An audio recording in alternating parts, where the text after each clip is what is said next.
everybody and welcome at the second episode of my vlog iElle. And today I was thinking about talking more about the contents of my subject, because we can't always say it's introduction. But to start off nicely, I would like to take a still, like a picture of the situation where we are at this moment in 2015 in our own contemporary world. And to my surprise, I actually found out some pretty neat things that already are existing, and people who are really enthusiastic about the subject. For example, last week, a classmate of mine, Steven, who already has his own blog, he also has one. You can find it down here in the description. You can find a link. But he found this video of a guy, his name is Tim Cannon, who was actually he got a chip implanted, and it was he's trying to be a do-it-yourself cyborg, I guess. It's like a real do-it-yourself base, and he's calling himself a transhumanist, so in between the stage of a human and a cyborg. And he got this chip implanted. Well, it seems a little bit small, but a chip actually measures his own body temperature, and it sends him a message when his body temperature is rising. So he can notice if he's getting the flu. And even though I was like, okay, pretty crazy, you're getting a chip implanted, and it had to be done without any anesthesia, so it was really painful, I guess. But still, he took the first step to be a do-it-yourself cyborg, I guess. So you can find a link of a documentary, a Motherboard, which is a great site, by the way, made about the guy. You can find it underneath here underneath the header of mentioned websites. And it's a must-see, I guess. But that's not the only guy. Actually, since 2003, media are already mentioning the first cyborg, I guess. And the name of the guy is Neil Harbison. And Neil Harbison is actually an artist, but he was born with a condition which made it impossible for him, or he actually can't see any colors. So everything he sees is in grayscale. So even though we got color television for like, I don't know, a gazillion years now, he still sees TV in grayscale. And he actually says in a video in his TED talk, well, while I look up in the sky, it's always grey. And I was like, yeah, that's quite depressing. Over here in Holland, the sky is always grey too. But well, not always, 90% of the time. But at least when it's okay, when it's nice and bright and blue, I can see it. And actually he can't, because of this condition he has. But in 2003, he collaborated with a doctor or something, and he got this implant in his eye. He calls it an iBorg. Instead of a cyborg, he calls it an iBorg, which makes it possible for him not to see colors, but to hear colors. So when he looks at something, he hears electronic sounds, so he can at least experience colors, I guess. Instead of seeing it, he hears them. And his brain developed in that way.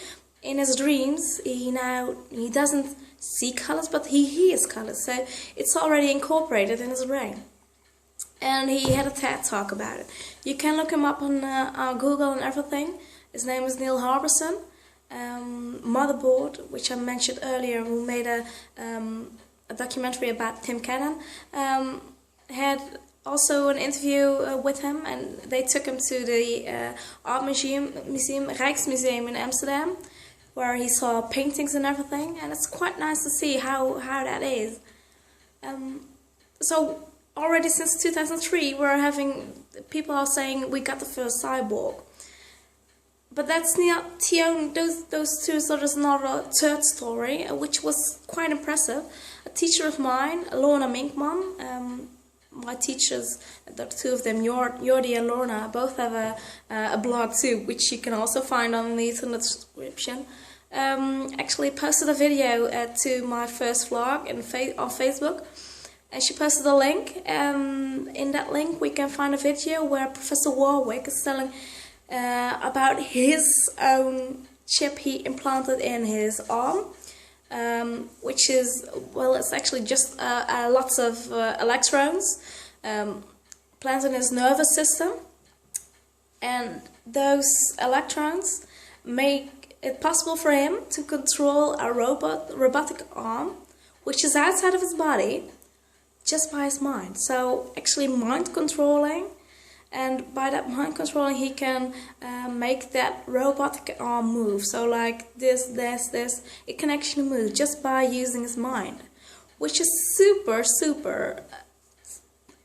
neat. I think it's super exciting just to see that. You can actually see that he just, he needs to push a button just so it can make contact, but still. You can see just, it's okay that if it's in your body and you can use and you can do extra things just with your body, but seeing something else moving outside of your body without wires or anything, that's super new, and it was really fresh to me. And then it made me think that Tim Cannon, the do-it-yourself cyborg or transhumanist, actually uses Wi-Fi and Bluetooth just to make his chip work. So you can see it's not only about wires and everything, but nowadays we're using only our own body, our own strength and that kind of stuff to make something move, and that seems so futuristic to me. In the video where Professor Warwick is already talking about his chip, we can also see another robot, which has something to do about another part of the nervous system, about memory, about memorizing, and how a brain grows. And that's actually pretty nice to see too. You can see how a brain can grow because it makes links, and it makes you can see how a brain actually grows and how it actually learns. So I already say it's a must-see too, and you can find it underneath in the description too. So I'll make it clear. So actually, as you can see, we already have a few cyborgs in our own society, and that made me think, what is a cyborg? Because they all got technology inside of them. But I think a lot of people already know someone who has technology inside of them. Because what do most people have when they have a problem with their arteries or had a heart attack or something? We already know pacemakers and stuff. So I was thinking, what makes a cyborg a cyborg? What do you think that makes a cyborg a cyborg? Because then it made me think, well, that the pacemaker is already reacting to his own heart. So maybe, can we call it a cyborg? I guess not. Because it's still an addition to his own heart. It's helping his own heart. So what makes someone a cyborg and what doesn't? So I'm really curious, what do you think that makes a cyborg? So I think in the next few weeks I'm more exploring it, what kind of steps we normal people will take, because I don't think everybody will be a do-it-yourself cyborg or something like that, because that's a big step. But I'm also curious, what do you think that makes a cyborg a cyborg? What are the boundaries? When are you still a human with a piece of technology inside of your body, and what makes you a cyborg? So I'm really curious about that, and let me hear about you. Tell you a little bit about yourself, what you think is a cyborg, and well, I'm always curious for opinions. Let me know. Thanks for now, and see you in a few days, I hope so. Okay, thanks a lot. Bye.